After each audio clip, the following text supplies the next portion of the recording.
మీ baby feeding ఇచ్చిన ప్రతిసారి vomit చేసుకుంటుందా? Hi, నా పేరు doctor Dhananjaya Reddy, consultant pediatric intensivist and neonatologist, Helios hospital, Tirupati. So ఇది ఎందువల్ల వస్తుంది? సో చాలా వరకు ఫుడ్ పైప్‌కి, స్టమక్‌కి మధ్య చిన్న వాల్వ్ ఉంటుంది. న్యూబార్న్ బేబీస్‌లో అది చాలా వీక్‌గా ఉంటుంది. దానివల్ల తీసుకున్న ఫీడ్ ఈజీగా బయటకొచ్చే ఛాన్స్ ఉంటుంది. And second cause, so over feeding వల్ల కూడా ఈజీగా వామిట్ చేసుకునే ఛాన్స్ ఉంటుంది.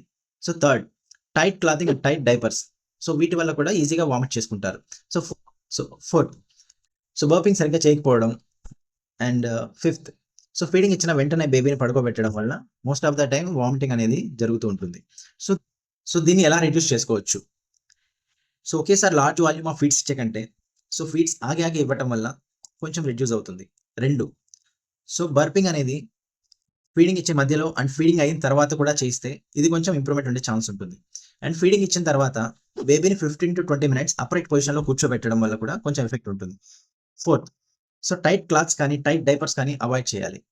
ఫిఫ్త్, సో ఫీడింగ్ ఇచ్చిన వెంటనే సో బేబీ స్టమక్ మీద ప్రెజర్ పెట్టడం ఆర్ ఎక్కువగా ఆడుకోవడం లాంటివి చేయకూడదు. ఇలాంటివి కాకుండా బేబీ ఎక్కువ సార్లు వామిటింగ్ చేసుకుంటుంది, వామిటింగ్ గ్రీన్ కలర్లో ఉంటుంది, ఆర్ బేబీ ఫీడింగ్ తీసుకున్నప్పుడు ఎక్కువగా ఏడుస్తుంది అండ్ బరువు సరిగా పెరగట్లేదంటే సో దగ్గరగా ఉన్న పీడియాట్రిషియన్ని కలవడం మంచిది. Thank you.